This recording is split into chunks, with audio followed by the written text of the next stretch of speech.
ఏం రెసిపీ చేస్తున్నారు? మంచి రెసిపీతో ఎండ్ చేద్దాం ఈ రోజు అయితే. అరిటాకు పొట్లం చేప చేసుకుంటాం. అరిటాకు పొట్లం చేప. ఓకే, చాలా రోజుల తర్వాత ఒక డిఫరెంట్ రెసిపీ నేమ్ విన్నాను నేనైతే. నామకరణం అయితే చాలా బాగుంది, టేస్ట్ కూడా బాగుంటుంది.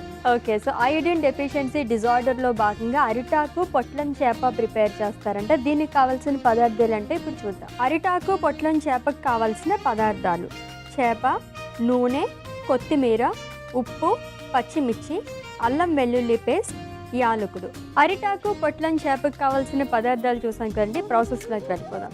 చాలా ఈగర్గా వెయిట్ చేస్తున్నాను నేను. అసలు ఏంటి పేరే వెరైటీగా ఉంది, ఏం రెసిపీ ఎలా ఉంటుందో అని చెప్పేసి. చాలా ఈజీ రెసిపీ వస్తుంది, టెన్షన్ పడాల్సిన అవసరం లేదు. పేరు పెద్దగా ఉన్నా మనం దాన్ని చాలా ఈజీగా చూపిస్తాం. నేను టెన్షన్ పట్టలేదు, ఎగ్జైటింగ్గా ఫీల్ అవుతున్నాను. ఓకే సరే, ఎలా వస్తుందో ఏంటో అని చెప్పేసి చూపిస్తా. ఓకే, ఏం చేస్తారు చెప్పండి. సో ఫస్ట్ మనం మసాలా రెడీ చేసుకుందాం. ఓకే, సో ఫస్ట్ మనం మిక్సీ జార్లో ఇంగ్రీడియంట్స్ యాడ్ చేసుకుందాం. ఓకే. సో ఫస్ట్ దీంట్లో కొద్దిగా కొత్తిమీర వేస్తున్నాను. ఓకే, పచ్చిమిర్చి వేస్తున్నాను. ఓకే, సో ఎంత కారం కావాలో అంత వేసుకోవచ్చు. అంతే. కొద్దిగా యాలకులు వేస్తున్నాను. కొద్దిగా ఉప్పు, కొద్దిగా అల్లం వెల్లుల్లి పేస్ట్. ఓకే,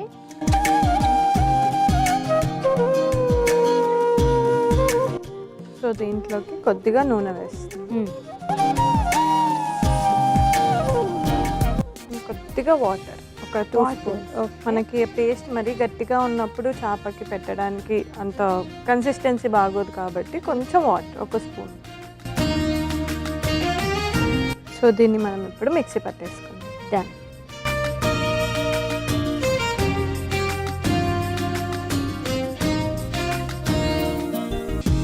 సో మన మసాలా రెడీ అయిపోయింది అశ్విని.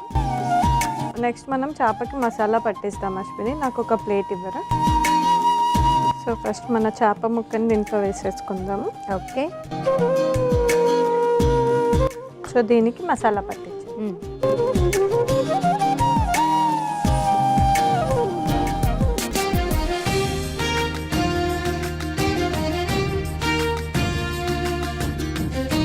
సో దీన్ని ఇలా తిప్పేసి అటుపక్క కూడా మసాలా పట్టి.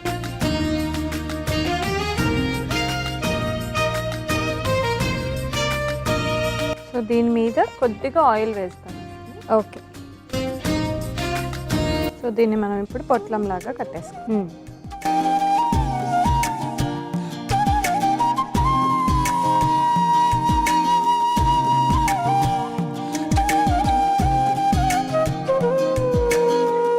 సో దీన్ని ఇప్పుడు మనం స్టీమ్ పెట్టేస్తాం. ఓకే, సో ఫస్ట్ దీంట్లో కొద్దిగా వాటర్ యాడ్ చేసుకుందాం. ఓకే, పొట్లంని దీంట్లో పెట్టేసుకుందాం. ఓకే. ఎంతసేపు స్టీమ్ చేసుకోవాలి? సో ఒక 10 మినిట్స్ వరకు మనం స్టీమ్ చేసుకోవాల్సి వస్తుంది. ఓకే, సో ఆల్మోస్ట్ మనం మొత్తం అంతా ప్రాసెస్ చేసేసినట్టే అండి. ఒక 10 మినిట్స్ స్టీమ్ చేసుకుంటే కనుక రెసిపీ రెడీ అయిపోతుంది. ఈలోపు ఒకసారి రివైజ్ చేసుకుందాం. ఇప్పటివరకు ఎలా చేస్తున్నారు ఏంటి అని అలా చూస్తూ ఉన్నాను నేను. ఫైనల్లీ అమ్మయ్య అయిపోయింది. ఇప్పుడు మనం రివైజ్ చేసుకుందాం ఖచ్చితంగా. సో ఐరన్ డెఫిషియన్సీ డిజార్డర్ గురించి మాట్లాడుకుంటున్నాం కాబట్టి ఫస్ట్ అసలు ఇన్ కేస్ ఈ 2 days ఎవరైనా మిస్ అయితే కనుక తెలుసుకుంటారు. అయోడిన్ కనుక లోపిస్తే ఎటువంటివి మనకు వచ్చే ఛాన్సెస్ అనేవి ఉంటాయి. సో అయోడిన్ అనేది లైక్ మనకి అదర్ న్యూట్రియంట్స్ అంటే ఎలాగైతే మనకి కాల్షియం, ఐరన్ ఎలాగైతే ఇంపార్టెంటో అయోడిన్ కూడా మనకి బాడీలో రెగ్యులర్ యాక్టివిటీస్కి కానీ మన బాడీలో ఉన్న ఆర్గాన్స్ అని ప్రాపర్ ఫంక్షన్ అవ్వడానికి కానీ అయోడిన్ అనేది చాలా ఇంపార్టెంట్ అశ్విని. ఓకే, అది ఆల్మోస్ట్ మనకు 100 to 200 milligrams వరకు ఎవ్రీడే రిక్వైర్మెంట్ అనేది ఉంటుంది. సో అది మనకి బాడీలో ప్రొడక్షన్ అనేది అవుతుంది, యాజ్ వెల్ యాజ్ మన ఫుడ్ ద్వారా కూడా మనకి బాడీలోకి ఎంటర్ అవుతుంది. బట్ ఎప్పుడైతే అది మనకి డైట్ త్రూ డెఫిషియెంట్ అయిపోయినా లేకపోతే మన బాడీ అనేది సరిగ్గా ప్రొడ్యూస్ చేయకపోతే ఈ డిజార్డర్ అనేది వచ్చే ఛాన్సెస్ ఉంటుంది. సో ఇది వచ్చినప్పుడు ఏంటి అంటే చాలా లైక్ డిఫరెంట్ సిమ్టమ్స్, ఒకరికి ఇదే ఉంటుందని అయితే చెప్పలేము, బట్ డిఫరెంట్ సిమ్టమ్స్ అనేవి లైక్ ఎక్స్పీరియన్స్ అవుతారన్నమాట. కామన్గా ఏమన్నా ఉంటాయా సిమ్టమ్స్ అనేవి? ఖచ్చితంగా ఎప్పుడైతే ఈ డెఫిషియన్సీ అనేది వచ్చిందో చాలా మందికి ఈ డెఫిషియన్సీ వచ్చినప్పుడు థైరాయిడ్ అనేది అటాక్ అవుతుంది. సో హైపర్ ఆర్ హైపోథైరాయిడిజం అని చెప్పేసి అంటాము. సో అది వచ్చినప్పుడు ఏంటి అంటే ఎక్కువగా వెయిట్ గెయిన్ కానీ వెయిట్ లాస్ కానీ అవ్వడము, ఎక్కువగా హెయిర్ ఫాల్ అవ్వడము, ఎక్కువ అలసట అనిపించడము, లేదు అంటే చాలా మందికి ఏంటి అంటే ఫిజికల్గా మెంటల్గా గ్రోత్ అనేది ప్రాపర్గా అవ్వకుండా ఉంటుంది అనమాట.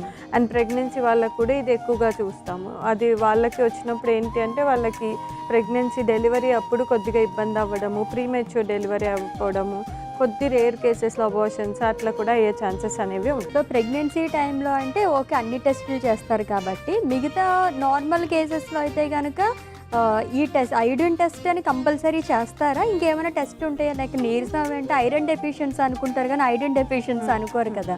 సో పర్టికులర్గా ఎలా తెలుస్తుంది? సో ఈ ఐరన్ డెఫిషియన్సీ వచ్చినప్పుడు మోస్ట్లీ మనకి దాన్ని కంట్రోల్ చేసే గ్లాండ్ థైరాయిడ్ గ్లాండ్ అనమాట. సో ఆ థైరాయిడ్ గ్లాండ్ స్వెల్లింగ్ అవ్వడము, లేదు అంటే చాలా మందికి ఇదే హెయిర్ ఫాల్ అయిపోవడము, వెయిట్ గెయిన్ సడన్గా 10 kgs వెయిట్ లాస్, సడన్గా 10 kgs వెయిట్ గెయిన్ అయిపోవడము within a span of 1 month.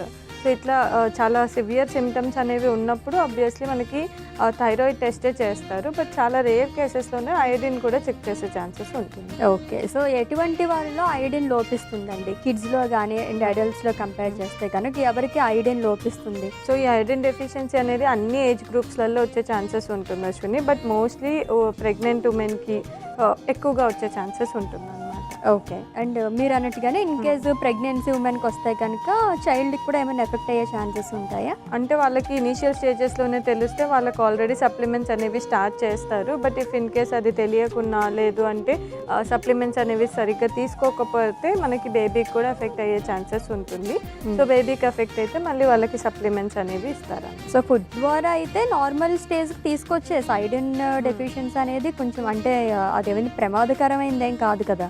అది ఇనీషియల్ స్టేజెస్. అదే కొద్దిగా అంటే చాలా మటుకు ఏంటి అంటే కొన్ని సిమ్టమ్స్ అనేవి మన బాడీ ఆల్రెడీ మనకు చూపిస్తుంది. వాటిని ఎప్పుడూ నెగ్లెక్ట్ చేయకూడదు. అవి నెగ్లెక్ట్ చేసి అంటే ఒక్కసారి నీరసం అనిపిస్తే పర్లేదు, బట్ డైలీ చాలా అసలు పని చేయడానికి కూడా ఓపిక లేకుండా నీరసంగా ఉండడము, కొద్ది హెయిర్ ఫాల్ అనేది common, but extreme hair fall అవ్వడం, ఇలాంటి సిమ్టమ్స్ ఉన్నప్పుడు ఖచ్చితంగా దాని డయాగ్నోసిస్ అర్లీ స్టేజెస్లో చేస్తే ఏది మనకి లైక్ సివియర్గా వెళ్ళే ఛాన్సెస్ ఉండదు. బట్ ఇంకేస్ సివియర్గా వెళ్తే మాత్రం దానికి కొంచెం సైడ్ ఎఫెక్ట్స్ అనేవి ఉంటాయి. ఓకే అలేఖ్య గారు, ఒకసారి చెక్ చేసుకుందామా? 10 minutes అయిపోయింది. సో మనం దీన్ని సర్వింగ్ ప్లేట్లోనే పెట్టేసి చూస్తాం.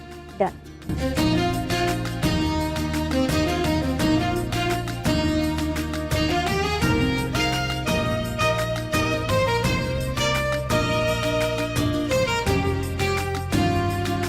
అశ్విని, మనం చూడొచ్చు లైక్ ప్రిక్ చేసినప్పుడు మనకు తెలుస్తుంది అనమాట చేప ఉడికిందా లేదా అని చెప్పేసి.